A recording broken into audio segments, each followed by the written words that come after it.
We're going to talk to Scott Cornell from Travelers Insurance. He's in Phoenix, Arizona. He's going to talk to us about cargo theft, the problem with cargo theft, what to do about cargo theft, and how to get ahead of it. So let's dial him up. Let's do it.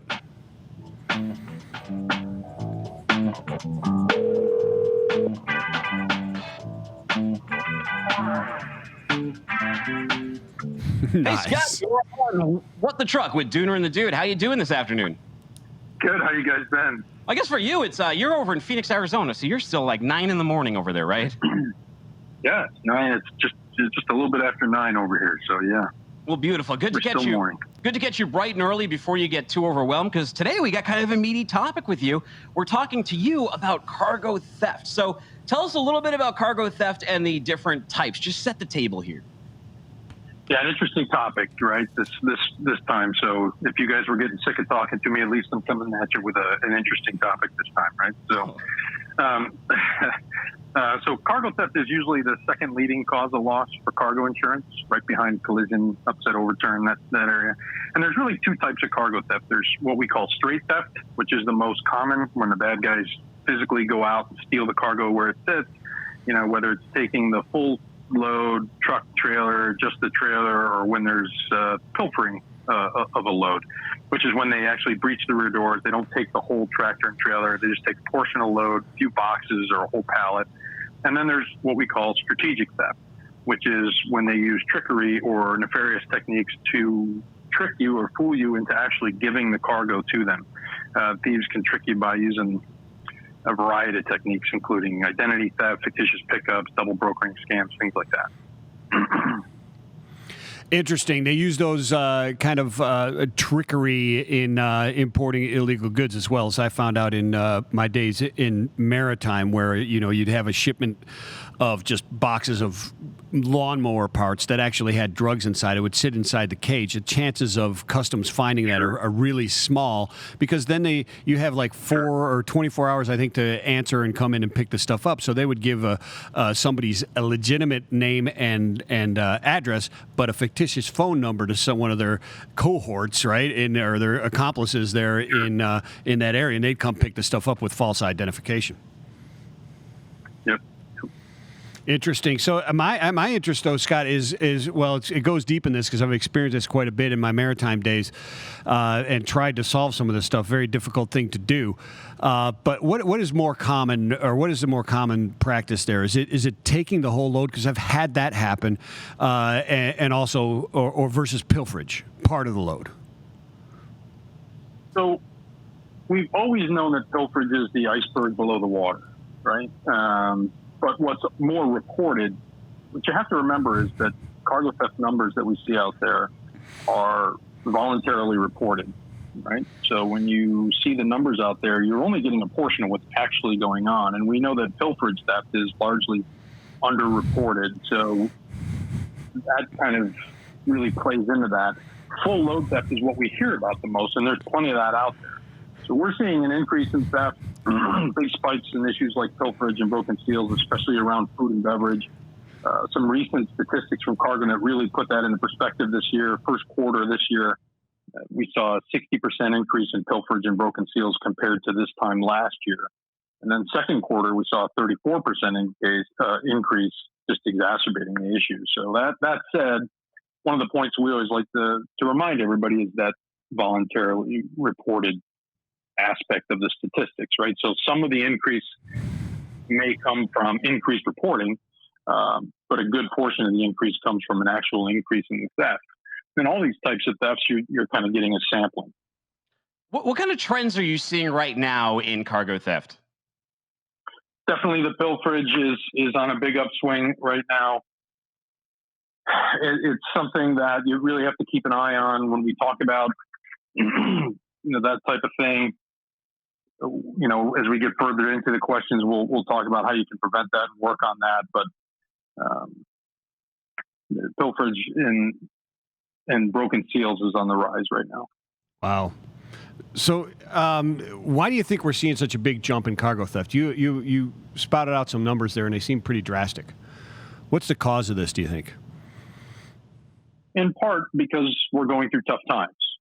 Anytime there's a crisis of any kind, we tend to see cargo theft spike just like in 2008 when we saw the economic downturn, or everything we're going through now, or even when we see catastrophic events like hurricanes, tropical storms, or floods. You have to remember the bad guys really don't care that this is the worst possible time for people, a very tough time that everybody's going through. They see it as an opportunity.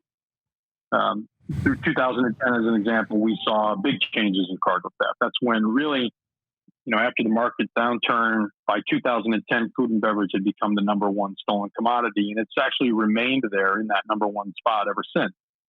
Food and beverage has some very attractive aspects to it for cargo thieves. It's an attractive thing to steal because the evidence is consumed, right? So, shortly after it's stolen, it's gone. You can't track it. We can't really trace most food and beverage items like you can electronics or long-lasting items, things like that. So it makes it much harder to recover. And even if you do recover it, chances are it's going to be destroyed if the seal was broken or the doors were open because of contamination concerns. And another important thing to think about during tough times is that law enforcement is going to possibly have limited capacity to deal with issues like cargo theft. So in circumstances like these or times like this, here at Travelers, our special investigations group tends to be the response for our clients that can go out and try and recover those stolen goods. All right, so we've identified the problem. I mean, this exists. It's picking up. We're in tough times. But what can transportation professionals do, and what should they be doing to protect themselves from the issue? Well, depending on the threat, there's specific things to consider. If you're someone concerned about pilferage, which we've been talking about, make sure you have good seal integrity and seal security protocols in place to secure the rear doors and the seal of the truck. And it's not enough just to secure the seals and use seal locks. It's critical to secure the rear doors too. If the seal's broken, but you can prove the doors were never opened, you may be able to save the load if it's a perishable commodity. So it's good to protect both the seal and the doors. If they can get to that seal and then they can't get in the doors, you may still be able to make your case. For freight brokers, as another example, might be more concerned about the strategic theft, which we mentioned earlier, because they never really touch the load. But they are vulnerable to issues like identity theft and fictitious pickups. Freight brokers will want to have a robust carrier vetting process in place, as an example. We talked about that on your program on one of the previous calls, or maybe even both.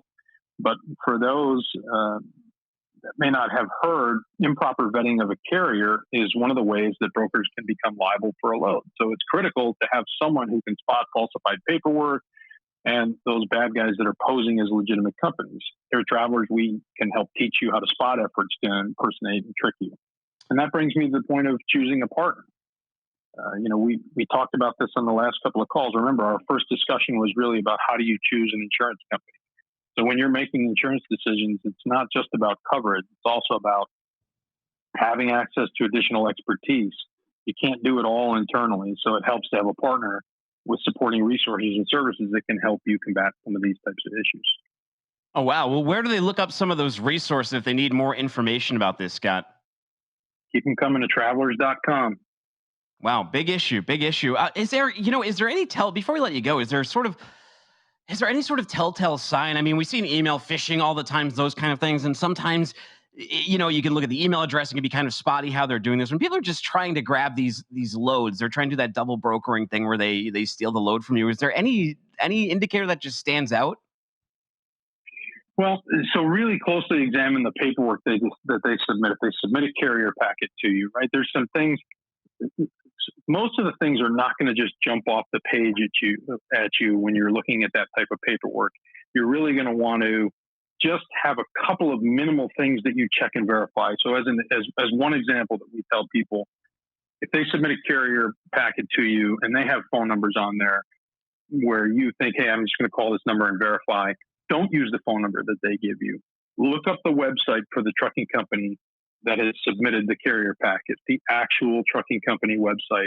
Call a phone number from the website, because if it's the bad guys, they're going to give you a phone number to them, and then you're going to call them and they're going to pretend that they're that carrier, right? So go on the actual website. Don't take the phone numbers that are given. Don't take the emails that are given.